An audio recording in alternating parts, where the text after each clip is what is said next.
شعور بخشا؟ کس نے تجھے چلنا سکھایا؟ کس نے تجھے بولنا سکھایا؟ کس نے تیری چھاتی میں زور رکھا؟ آج تو کڑیل جوان ہے، آج دولت کے انبار تیرے پاس ہیں، آج تو چودھری ہے، آج تو خان صاحب ہے، آج تو بہت بڑا عالم ہے، آج تو مفتی ہے، آج تو پیر ہے، آج تو منسٹر ہے، آج تو ناظم ہے، آج دنیا تیری باج گزار ہے، آج تیرے دماغ میں وہ قوت رکھ دی گئی کہ دنیا کو تو انگلیوں پہ نچا رہا ہے۔ ذرا پلٹ کے دیکھنا پیچھے، ذرا پیچھے لوٹ کے تو دیکھ، تو چار پائی کے سہارے بھی چلنا نہیں جانتا تھا، پھر تجھے چار پائی سے چلنا سکھایا، پھر تو نے چلنا اور چلتا تھا، دو قدم تو گر پڑتا تھا۔ ذرا ماضی کی طرف پلٹ کے دیکھ، اور تو بھول گیا رب کو جس نے تجھے اتنا کچھ دیا۔ چل ماضی کی طرف پلٹ کے نہیں دیکھنا، مستقبل کی طرف ہی جھانک کے دیکھ لے۔ ایک وقت پھر دوبارہ تیرے اوپر ایسا آئے گا، پھر تیری بولتی بند ہو جائے گی، پھر تیرا چلنا بند ہو جائے گا۔ چار پائی سے لگ گیا، مورے میں تکلیف ہو گئی، تو فالج زدہ ہو گیا۔ سارے گھر والے 4 دن تو بڑی خدمت میں لگے رہے، لیکن انہیں اپنے کام بھی تو کرنے تھے، پھر آہستہ آہستہ تجھے اگنور کرنا شروع کر دیا۔ تو بھی اس بات کو سمجھنے لگا، پھر وہ وقت بھی آیا کہ تیری چار پائی کو اندر سے اٹھا کے برآمدے میں رکھ دیا کہ بابا کھانستا ہے، بچے ڈسٹرب ہوتے ہیں، جراثیم پھیلتے ہیں، اب نوکر تجھے روٹی دینے لگا۔ شام کو بیٹا آتا ہے، 2 لمحے کھڑا ہوتا ہے، پھر اپنے بیڈ روم میں چلا جاتا ہے، تو اس کی صورت کو ترستا رہتا ہے۔ آج تیری زندگی اجیرن بن گئی، پھر تیرے اوپر ایسے حملے بیماریوں کے ہوئے، ایسی تکلیفیں ہوئیں، بول و براز بھی اوپر، لوگ ناک پہ کپڑا رکھ کے تجھے اٹھاتے ہیں۔ اس وقت تو اپنی زندگی سے تنگ آ گیا، تو کہتا ہے ڈاکٹر کو لگا زہر کا ٹیکہ، مجھے موت آ جائے۔ بتا ہم تجھے موت بھی نہ دیتے تو کیا کرتا؟ ہم نے تجھے زندگی دی تھی، یہ ہمارا احسان، اور اب تمہیں موت اگر دیں گے تو یہ بھی ہمارا احسان ہے۔ اگر تو تڑپتا تھا، تیری زندگی جو ہے وہ اجیرن بن چکی تھی، سارے تجھ سے تنگ آ گئے تھے، تیرے بیٹے بھی کہتے دعا کرو اللہ بابے کو پردہ دے دے، سارے تیرے پردہ مانگ رہے تھے، اب بتا کہ ہم تجھے پردہ بھی نہ دیتے تو کیا کرتا؟ ثم اماتہ فاقبرہ، شکر کر ہم نے تجھے موت عطا کر دی، فاقبرہ، اور پھر اس کے بعد تجھے قبر دی۔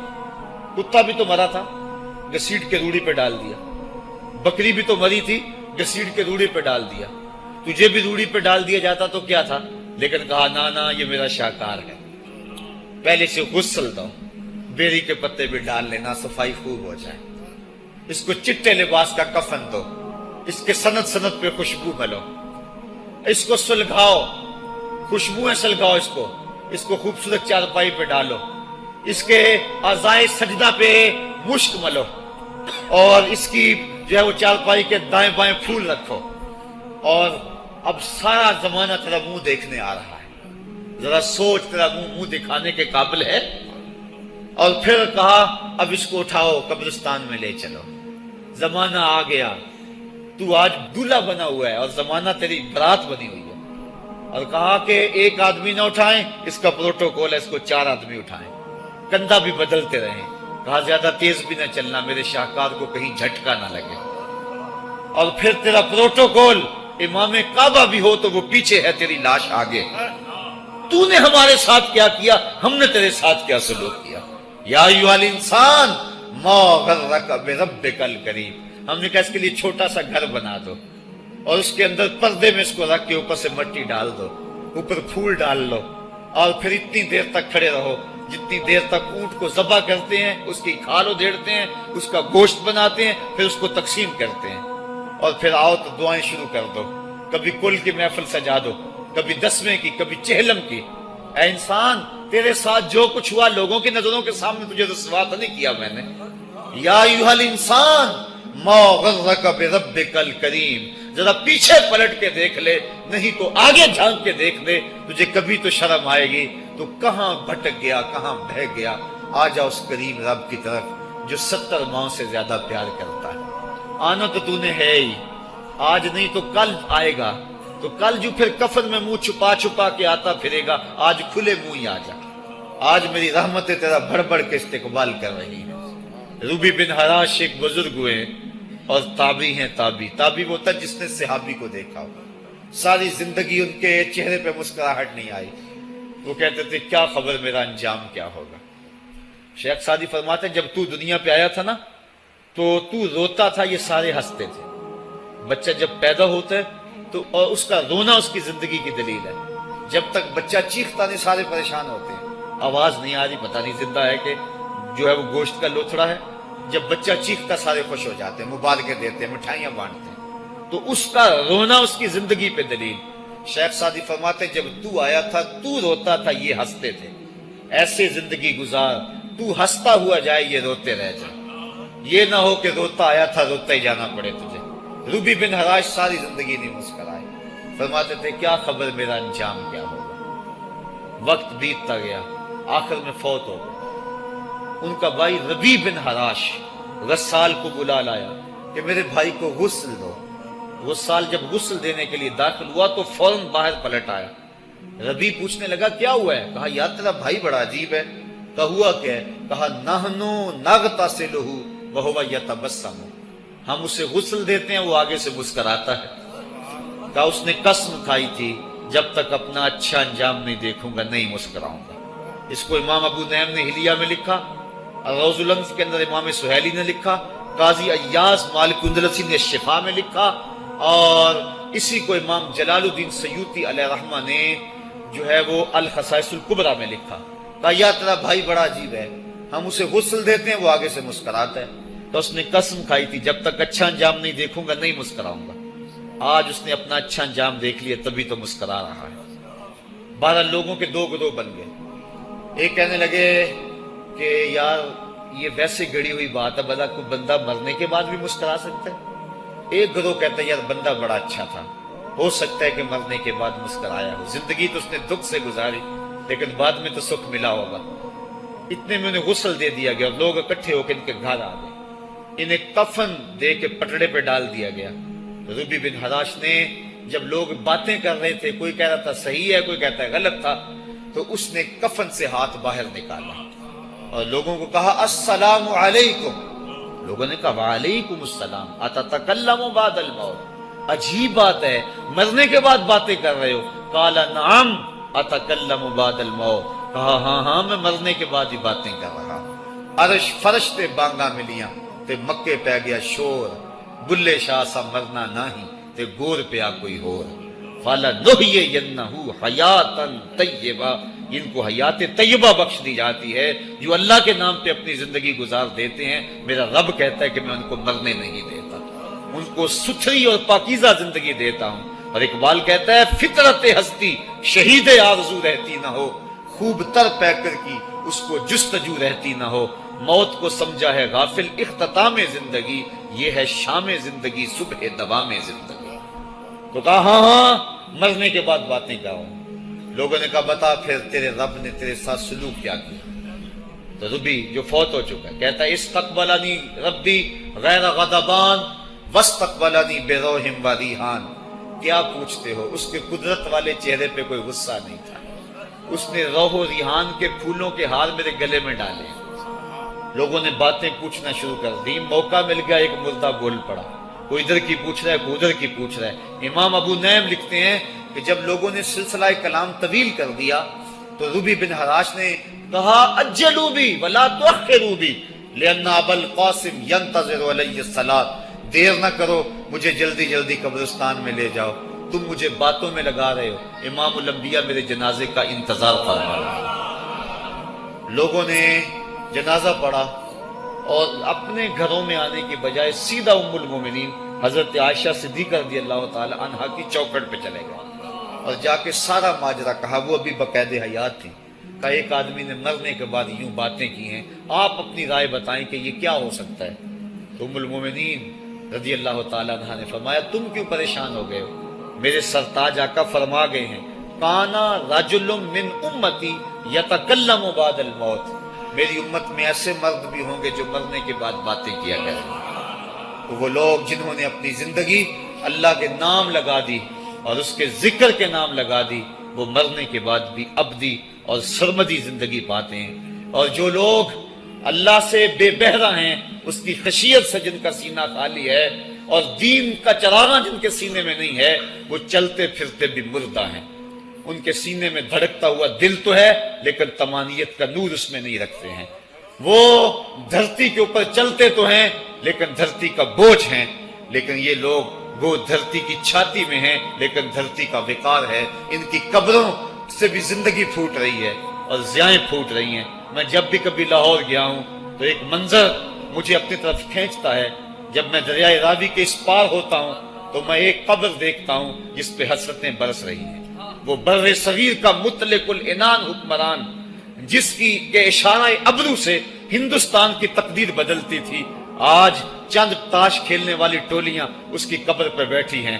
اس کی محبوب بیوی جو بادشاہ کے پیچھے بیٹھتی تھی اور پردہ پیچھے لٹک رہا ہوتا، بادشاہ کا کوئی فیصلہ اسے ناگوار ہوتا، پیچھے سے وہ کمر ٹھونکتی، بادشاہ فیصلے بدل لیتا.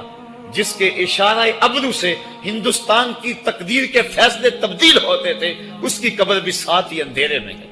اور اس کی بیٹی کی قبر کے اوپر زیب النساء کے مقبرے پہ لکھا ہے: بر مزار ماں غریباں، نہ چراغے نہ گلے، نہ پرے پروانہ سوزد، نہ صدائے بلبلے. ہم غریبوں کی قبر پہ کون چراغ جلانے آئے گا، کون پھول ڈالنے آئے گا؟ نہ کوئی بلبل گیت گانے آئے گی اور نہ کوئی پروانہ پر جلانے آئے گا. یہ وہ جو مطلق العنان تھے، یہ ان کی قبر کی کہانی سنائی. اور جب میں دریائے راوی کا کنارہ پار کرتا ہوں تو ایک لوح مزار وہ بھی ہے جہاں جلی حروف میں لکھا ہے: گنج بخشے فیض عالم، مظہر نور خدا، ناکساں پیر کامل، کامراں را رہنما. جب زندگی ایک طرح کی نہیں ہوتی تو پھر موت بھی ایک طرح کی نہیں ہوتی. جب دنیا پہ رہنے والے لوگ ایک طرح سے زندگی نہیں گزارتے تو ان کی برزخ بھی ایک طرح کی نہیں ہوتی. تو یہ ہیں وہ لوگ جن کی قبروں پہ آج بھی چراغاں ہیں، جن کے نام کا آج بھی تنتنا ہے. 1000 سال گزر گئے، ان کی نسبی اولاد تو کوئی نہیں ہے، انہوں نے تو شادی بھی نہیں کی تھی، لیکن اس کے باوجود دن کو چلے جاؤ، کڑکتی دوپہر کو چلے جاؤ، برستی بارش میں چلے جاؤ، لمبی رات کی تنہائی میں چلے جاؤ، موسم کی کسی بھی شدت میں چلے جاؤ، حکومتوں کے بدلتے ہوئے ماحول، مارشل لاؤ کی کیفیتیں، جس دور جس حالت میں مرضی جاؤ، آپ کو وہاں میلہ نظر آئے گا، وہاں ہجوم عاشقہ نظر آئے گا. ارے میں گسارو سویرے سویرے، خرابات کے گرد پھیرے بپھیرے، کبھی اس طرف بھی گزر کر تو دیکھو، بڑی رونقیں ہیں فقیروں کے ڈیرے. تو وہ لوگ جنہوں نے اپنی زندگی اپنے مالک کے نام گزاری، وہی زندہ ہیں، وہی سرمدی اور ابدی زندگی پائے ہوئے ہیں. صاحبو، اب میرے اور آپ کے پاس سانسوں کا موقع موجود ہے، ورنہ یہ سانسیں تیزی کے ساتھ پگھل رہی ہیں. میں کل امام راضی کو پڑھ رہا تھا، وہ کہتے ہیں ایک بزرگ فرماتے ہیں مجھے سمجھ نہیں آ رہی تھی ان الانسان لفی خسر کی، کہ بے شک انسان گھاٹے میں ہے. تو میں سوچ رہا تھا کیسے گھاٹے میں ہے، تو کہا کہ مجھے سمجھ اس طرح آئی کہ میں بازار گیا، میں نے ایک شخص کو دیکھا جو پھٹے پہ برف رکھ کے بیچ رہا تھا اور آواز کیا لگا رہا تھا: ارحمو ارحمو من یذوب راس مالہ، اور رحم کرو اس بندے پہ، اگر تم نے تھوڑی بھی دیر لگا دی اور میرے سے سودا نہ خریدا تو میرا جو راس المال ہے میرا وہ بھی لٹ جائے گا، کیونکہ برف تو میری پگھلی جا رہی ہے، اور اگر تم نے خرید لی میری برف تو میرے پیسے کھڑے ہو جائیں گے، اور اگر تم نے میری برف خریدنے میں دیر کر دی تو جو میں نے پیسے لگائے ہیں میرے وہ بھی پورے نہیں ہوں گے. تو وہ کہہ رہا تھا ارحمو من یذوب راس مالہ. وہ کہتے ہیں مجھے ان الانسان لفی خسر کی سمجھ نہیں آ رہی تھی، اس کے اس جملے کو سن کے سمجھ آ گئی کہ انسان جلدی جلدی اپنی سانسوں کو گوا رہا ہے، اسے چاہیے کہ جلدی جلدی ان سانسوں سے کام لے لے، ورنہ یہ سانسوں کی برف پگھل جائے گی اور اس کی یہ پونجی بھی برباد ہو جائے گی. تو صاحبو، میں اور آپ لمحہ لمحہ موت کے قریب ہو رہے ہیں، لمحہ لمحہ موت کے قریب ہو رہے ہیں. آج میں دوپہر کو بیٹھا تھا تو وہ ایک شخص آ کے میاں صاحب کا شعر پڑھنے لگا: دیگر تے دن گیا محمد، اوڑک نو ڈب جانا. تو میری نظر چلی گئی، میں نے کہا ابھی تو 10 بجے ہوں گے، تو میں نے کہا صبح کے 10 بھی بج گئے ہیں اور پھر 12 بھی بج جانے، پھر ظہر بھی ہوگی، پھر دیگر بھی ہوگی، اور اس کے بعد پھر شام بھی ہو جانی ہے. اب ہم دیگر تک تو پہنچ گئے ہیں، اب شام کے تدلکے بھی قریب ہو گئے ہیں، تو یہ دن ڈوب جانا ہے تھوڑی دیر کے بعد. یہی مثال ہماری زندگی کی ہے. کوئی دوپہر تک آ گیا ہے، کوئی چاش تک آ گیا ہے، کوئی ظہر تک آ گیا ہے، کوئی عصر تک آ گیا ہے، اور کسی کی زندگی کا سورج بالکل غروب ہونے کے قریب آ گیا. صاحبو، پتہ کوئی نہیں کہ ہمارا اگلا قدم کہاں ہے. اس سے قبل کہ کوئی حجت باقی نہ رہے، مجھے آپ کو اپنی زندگی پہ نظر ثانی کرنا ہوگی، اپنے گناہوں کا اور اپنی نیکیوں کا حساب لگانا ہوگا. ایک ترازو تو کل محشر کے میدان میں لگے گا، ایک ترازو ضمیر کی عدالت میں آج ہی لگانا ہوگا. ہمیں دیکھنا ہوگا ہمارے پلے کتنے عمل ہیں اچھے، اور جو اچھے عمل ہیں ان میں خلوص والے کتنے ہیں، لوگوں کے دکھاوے والے کتنے تھے، رب کے لیے کتنے عمل کیے اور لوگوں کے لیے کتنے کیے. تو پھر ترازو لگا کے ہم نے اپنے اعمال نامے کو آج ہی تولنا ہے اور وزن کرنا ہے اور اپنی زندگی کو نیکی کا حسن دینا ہے. وقت کٹ رہا ہے، زندگی لمحہ لمحہ موت کے قریب ہو رہی ہے.